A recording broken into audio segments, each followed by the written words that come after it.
Hey, welcome everyone, and thanks for joining us today. Also to those who are watching the replay, today is the final installment of our Outsourcing versus Resourcing webinar series. We're talking growth and how to move past the barriers, ceilings, obstacles that stop us from reaching the next level as we scale. I'm very excited to have Jonathan Leafe, former agency owner, business coach, joining us and sharing his knowledge from his own journey and of working with other agencies to realize their potential and create their financial freedom.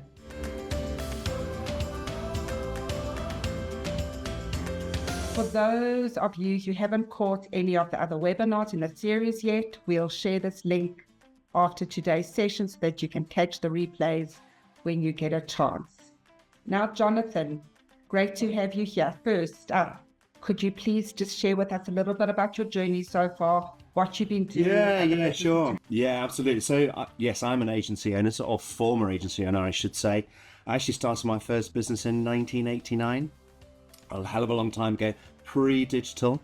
So, fast forward through sort of the differences that we made. We started off very much as like a print-oriented business, but we're using Apple Mac, so we were already very digital. We built our first website in 1996.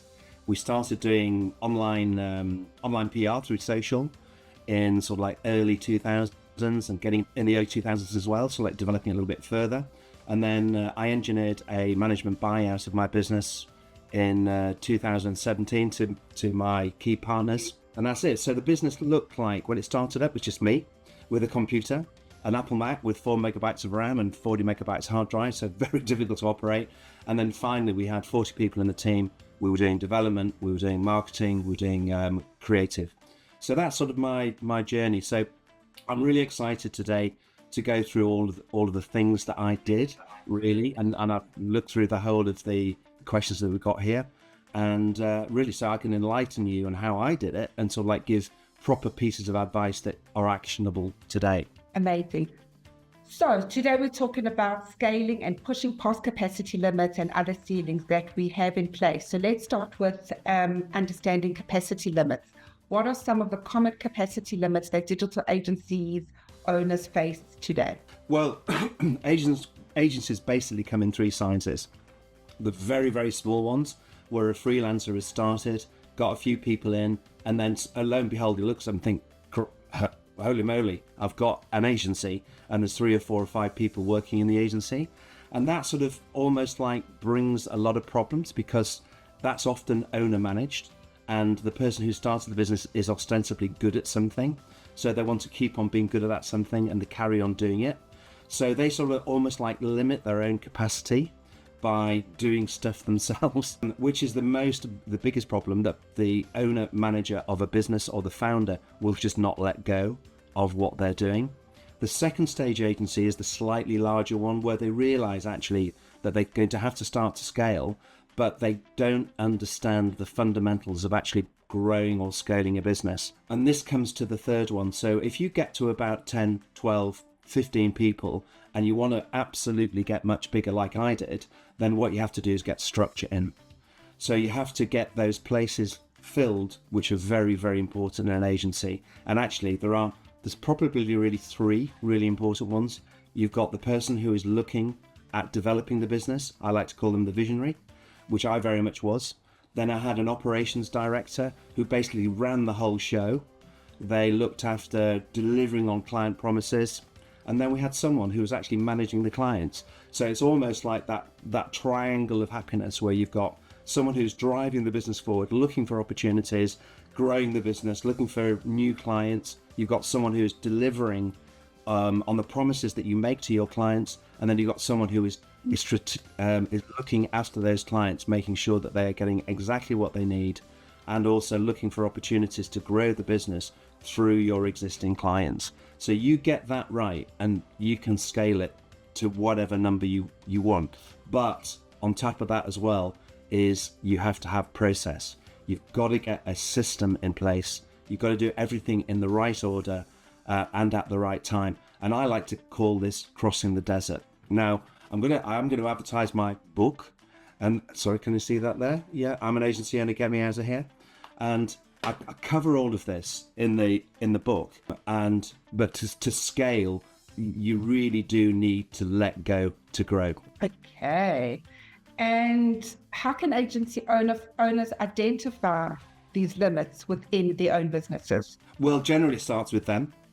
That's always the bottleneck, because they will not give stuff away. So when you start a business, you're wearing 6 hats, effectively, and you've got to give those hats away to people. You've got to create a core team of senior leaders that actually will do the work for you or work with you to get that work done. Otherwise, scaling is absolutely impossible. I mean, there are other nuances which we can start to talk about. A big one here is actually, well, what is capacity? When do I hire? When do I know that I'm full? How do I do these sort of things? Now, the other thing I'm going to say as well, which is, this is a big spoiler, business is not difficult, but it's not simple either. So the simple part of it is you charge as much as you possibly can, and you do it as efficiently as you possibly can as well. Now, I'm not going to talk about pricing today, because that's just another subject which would take, and I'm sure you've covered it already, Hayley, but it's a subject that would potentially take hours and days to discuss. But what I'm going to talk about is capacity. And what is capacity? So, for example, can I give you an example here? So I've got 10 people in one department. I pretty much know what that capacity is, and I can work that out in 2 simple ways. I can add all of the hours up that I've got, and then I can take 60% of that as my billable time, because I know that that's what a good sort of like a capacity is. Anywhere between 60, 65, top 70. You'll never get beyond 70, because people are away on holiday, they have bank holidays, they're off sick, they're having meetings, they're learning, they're training, etc. So if we worked on the premise that you've got 60% of the hours available from that team of 10, then you know what you've got to sell. Now, most agencies will also get something wrong as well, is that they will systematically get the servicing of the clients wrong. They will over service clients. If they have sold a bank of time to a client or a project to a client, and then they start to over engineer it, it gets feature bloat, it gets mission creep, and suddenly what you have sold to a client cannot be delivered within your existing capacity. And that creates the big stress in most agencies that I see. So getting over that is really quite hard. It's a lot of self-analysis. A lot of agencies use systems and programs to actually work out what their capacity is, and then they review how they're done against that capacity. So that's really my best piece of advice against understanding what your client capacity is. I just want to go back onto the client over-servicing. Now, I mentioned earlier that with the account managers and the project managers, i.e. operations and actually servicing the client, 2 very, very different things. The account manager is there to people please. They're people pleasers, so they've got to make the client as happy as possible so they keep on coming back. The project manager has got to defend the agency. They've got to make sure that they are not over-servicing. They are not allocating too much resource to that client. Very, very hard balancing act. Now, and you've got to identify that. And if you had 10 different clients, all of those 10 different clients would demonstrate different things. Some would be absolutely hoovers of energy. Other ones would be great to deal with, but you've got to know what you're dealing with, and this is where the account management side does come in very, very well. John just made a comment, and John, I'm sorry, I'm not too sure what part of the conversation this was said, but he said that is only if you work on a billable hour basis. Yeah, no, that's absolutely true. No, actually, I can't disagree with that at all. However you look at it, you have to allocate a resource to do a task. So absolutely, some agencies will not bill on an hourly basis, which is absolutely fine. And absolutely, that's what I want all of my clients to do, get away from the billable hour. But ostensibly, when we actually look at trying to work out how long a job is going to take us, we have to start somewhere. And that often starts with the capacity or the time allowed. So it does sort of come back down there, but actually what you're charging the client is something completely different, potentially. So we can talk about that a little bit more later on. But I mean, one of the other things here is that I often hear is say, well, we can't do any more. You know, we've only got this resource. We can't get any more resourcing. So sometimes I think you've got to look at yourselves and say, how are you managing that resource? And you have to really look at great length at the individuals within the team and making sure that they are working to their optimum. So once we've identified the bottlenecks and where we're getting stuck, when it comes to putting strategies in place to move forward and break past those ceilings, how much of it would you say comes down to mindset? Well, mindset is absolutely everything. But then again, at the same time, I think you've got to understand where you are and not necessarily look at the mindset, but look at the process and look at actually what you're doing. And often, if you're very project-based, for example, I mean, we're talking to so many different agencies here, we can't say that this is you and that's them. But when you're very much project-based, what you have to do is you have to really protect your resource. And you have to make sure that everything that you do is done in the right order. One little trick that I used to do from when I was doing big projects, you know, these could have been £100,000 projects, is I made sure I broke them down into bite-sized chunks.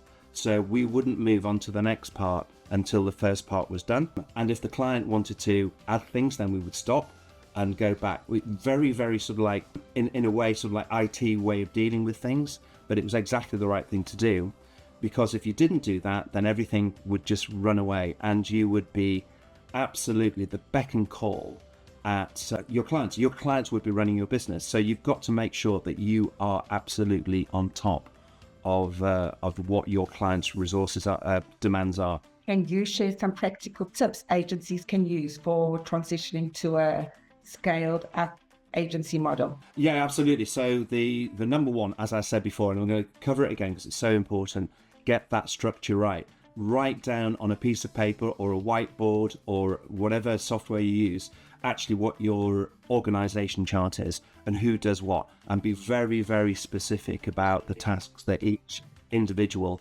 within the agency has to do. Very, very important. Try not to have too many blurred lines. Blurred lines are fine, providing that everybody knows those blurred lines are there, where they will cross over. And I think once you've got that sorted and you can talk about that in meetings, you can look at projects, who's doing what, and be very, very specific about it. And then when you need to scale, each core person, I mentioned about operations and account management, you can start to add people beneath them. It's still quite a flat structure. It's not hierarchical, but you have to have some type of hierarchy at the top just to actually drive the agency forward. So I think once you've got that, then you very, very much are on the way to be able to scale. But again, it doesn't come without risks, obviously. We'll talk about the risks, and I hope that's answered your question there, Hayley. It does, thank you. So what are some things agency owners should consider when looking at how to overcome their capacity issues in terms of fulfillment? So there's two ways of looking at it. You either hire or you outsource. So, or a combination of the both. I sort of recommend, I like this model the best. I like keeping a small core team, and then around that a layer of contractors who is sort of like contracted to you, but in a loose way. And around that a layer of freelancers potentially. And then if you've got that good project management and operations position organized, then you can draw in the resources as and when you need it. It allows you to flex. But on the other side, if you do employ, it absolutely focuses the mind that you have to get out there and sell what you've got. So you have to be out there hunting for more clients and also farming the existing clients that you've got. That's really, really important. So, it's a balance. I think now with the world that it is post-COVID and the fact that we're speaking now across continents. I mean, who would have thought that was even a possibility? And now agencies are operating like this. I've got a client in London that has, in the actual, they turn over probably about £1.5 million GB sterling. And he has 5 permanent employees. He has 3 or 4 contractors, and then he has a couple of freelancers, and that's how he manages it. And then when a big project comes in, he can flex outwards, and when that goes, he can flex inwards, so his profitability is maintained. But that also means it might hold him back on actually really scaling, because he's almost like self-determined that that's how he operates his business. But it does mean one thing, he's incredibly profitable.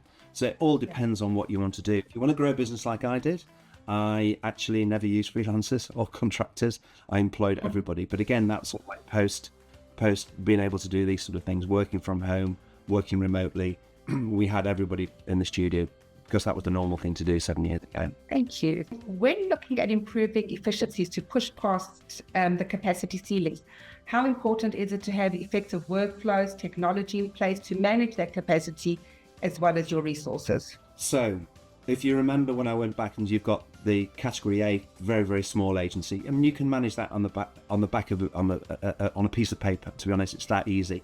You know, you ostensibly, you know everybody, you know what everybody's doing, and that's absolutely fine. You don't necessarily need to have sort of any complicated systems in place. By all means, get one in place, but you don't need one. When you start to move beyond the 5-6 people towards the 10-15, then you've got to have processes and systems in place. And there's amazing softwares available. I'm not going to go into all of them here because there are loads available. You know, Productive, Monday.com, Asana, Streamtime. There's just a few. And sorry to interrupt, John. There answers your question because John just said, "What tools would you recommend for project?" Well, there's your answer. Yeah, exactly. Look, it's really important. I think once you start to want to scale, that you've got to have some. And the software now, my God, compared to what was available to me 10 years ago, it's amazing. I mean, we had to build our own to do it. I could program databases, so I actually built it. But once I realized that there was this software, I quickly got rid of it and moved on to something that was much better to use, because it's really important that everybody has one process, one system of doing things, one way of doing things.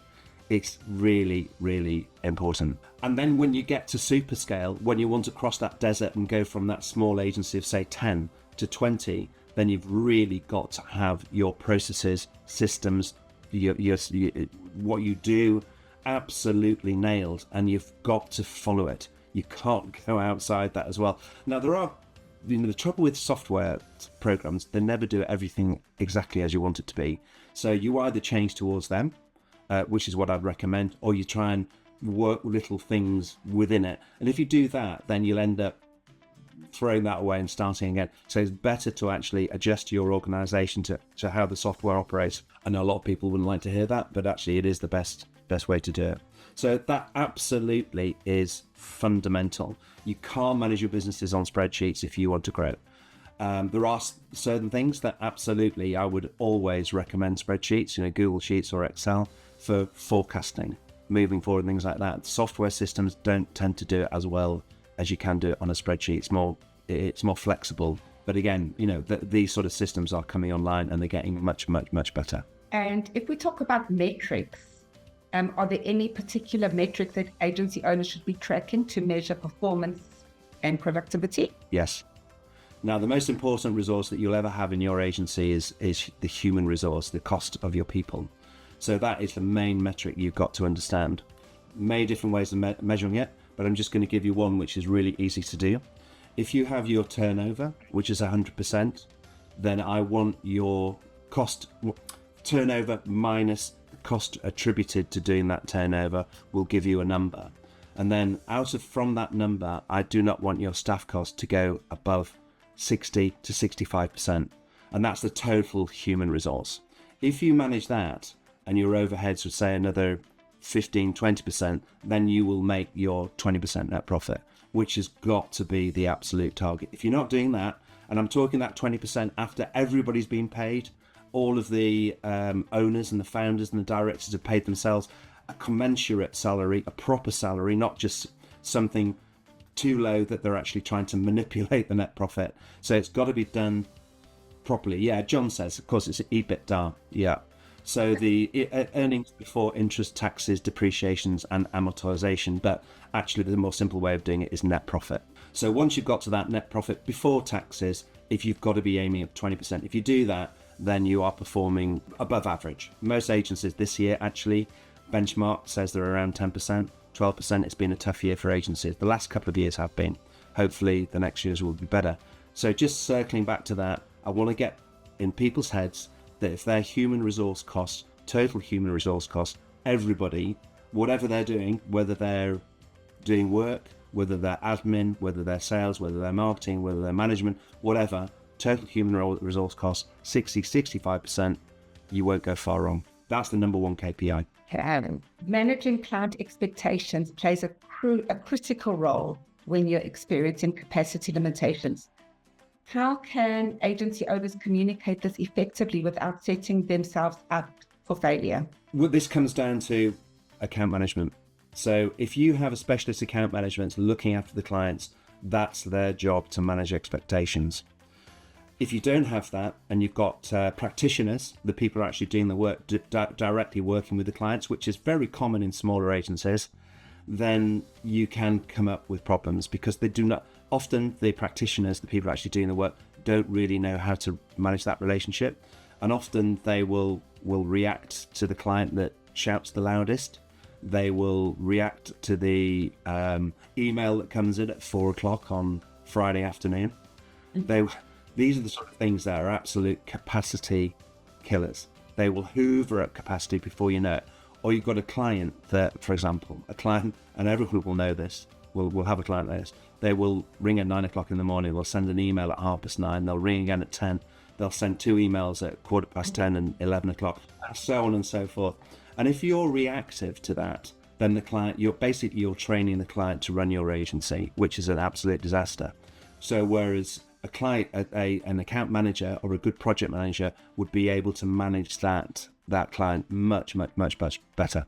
Okay, good. What steps can agencies take to maintain their client satisfaction and retention while they're navigating through and past their capacity limits? Comes back to account managers. The account managers have got to be there. In fact, the account manager, see the account manager or account executive or account director as the representative of the client in the agency. They are the ones who are responsible for managing that client relationship from start to finish, from developing that client to make sure that they're happy, to understand what the client actually needs. It was my watchword: never do what the client asks for, always do what the client needs. Those things might be the same thing, but you won't get that from project managers and you won't get that from practitioners, because they'll tend to do what the client asks them to do, which is the biggest issue I see with smaller agencies. Once you get larger, once you get to understand, you've got a bit more confidence with your clients, then these sort of problems seem to go away. Unless you've got a couple of really bad clients in the agency, but the best thing you can do with those is actually get rid of them, to be honest, because they're the ones that will drag the agency down, and you've got to watch for them. And sometimes clients can be great, and then next week they're not. That dances around, just like relationships, yeah. So that's how it works. Yeah, John says he sends those clients to his competitors. That's a good strategy. John also asks, why has it been a tough year and what will change? Well, in all honesty, I think this is a post-COVID thing. I think everybody got a post-COVID bounce. 21, 22 potentially. There was a lot of resource, a lot of people. I don't know why, but agencies got really busy. I think clients wanted to get onto something. And then, of course, particularly in Europe, we had the problems with the Ukraine war and another thing, stagnant growth, etc. And of course, what happens is when the business community is like that, agencies are sort of at the end of the line. And if that's not getting passed out and people aren't sort of looking at future projects, then agencies suffer. And I think that's really happened in 2023 and probably even more so in 2024. Will it get better in 25? I think we'll see. I'm always optimistic. I think we're in a situation where I like to say the cream rises to the top. So, the best agencies seem to thrive when in a difficult market, and the ones that aren't set up correctly tend to not do so well. So I think it's a mixed picture. I've got, say, 10 clients. I've got 2 which are sort of struggling a bit. I've got 6 which are doing good, and I've got 2 who are absolutely flying. And I think that's probably how it is. Okay, great. So that answers all my questions. Jonathan, do you have any other points to raise before we open for questions? Well, not really. I just sort of want to circle back on the key points. I think the key points really, there are only 3 things that you need to think about in your agency life. at the top, there's clients. You have got to get the very, very, very, very best clients that you can get, and make sure that they're paying the right amount of money. To service those clients, you've got to recruit the very, very best team that you can recruit, and keep training them, and keep training them, and keep recruiting, and making sure that you've got the right team on the pitch, for football terms, or on the bus, whatever you like. And then the other part of it is have the right senior leadership team organising it all. So if you get those three things working together, then I call it, again, the triangle of happiness. You will not go far wrong. Yeah, so that's it. It's open floor. Hey, let's go for it.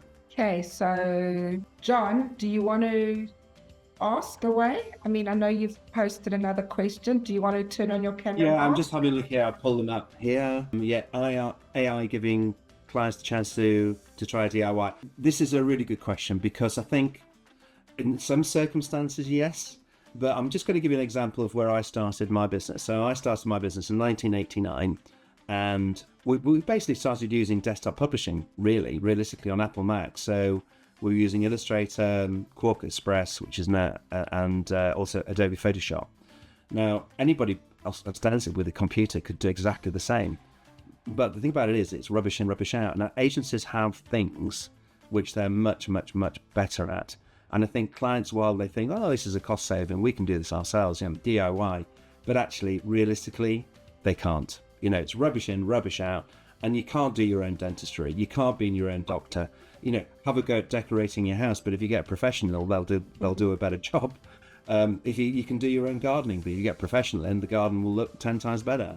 And the list goes on and on and on. So you've got to see yourself as a professional practitioner. You know stuff that your clients do not know, and that's where you have to get to.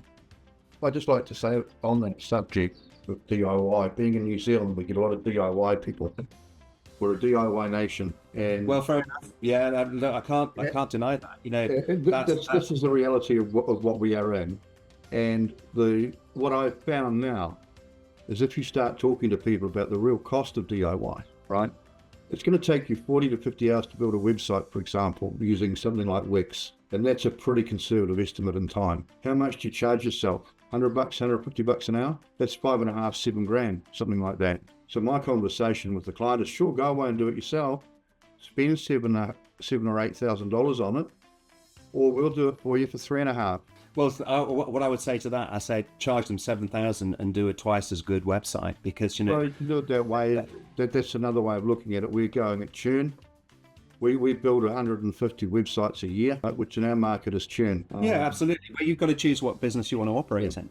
So, for example, the clients that I've got are building websites for, say, £40,000, £50,000. They're doing something very strategically which clients cannot do themselves. Oh, I totally agree with that. I They're fine. You can have whatever business model you like. Yeah, sure. Yeah, but at the end of the reality is the business model is what the market will stand, and I don't want to be having to put the team together to look after a major account, because I want to go hiking, I want to go kayaking. I can't. Sure, yeah, exactly. You build the business around what you want to do. Yeah. Absolutely. There's nothing wrong with that. I mean, that's what strategy is, right?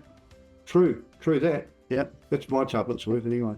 Yeah, no, absolutely. So for example, just to give you an example of what I built, so I was determined to build a bigger structure, and actually remember one day to talk about kayaking and hiking. So I'd worked so hard on the business to actually process it, systemize it, get the software in place, make sure I had the senior leadership team. And one day I came to work, I distinctly remember it, and there was nothing on my desk. There was nothing in my inbox. I completely and utterly cleared my desk. So literally I went away for a month. And it came back, and I hope, fingers crossed the business was still there when I got back, and it was, So, there's lots of different ways of doing the same thing. I think obviously you've demonstrated that you're clear on what you want to do, and that's fantastic. So, I agree with you, though.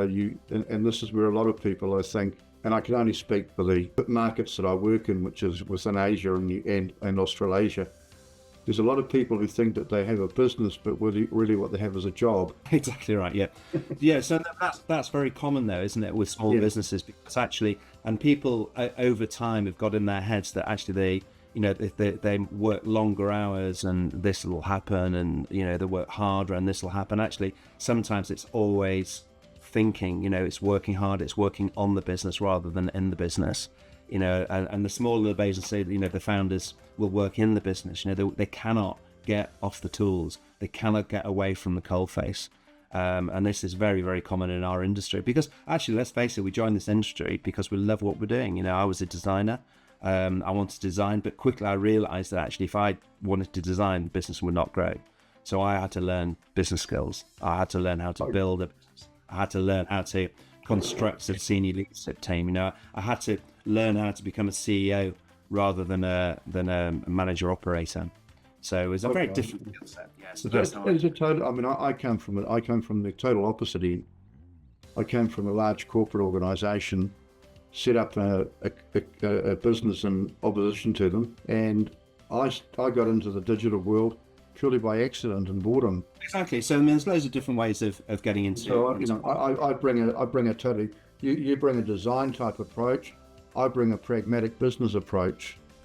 Processes are something that I live with day to day, and what you're talking about is really just how to run a business. And I think exactly.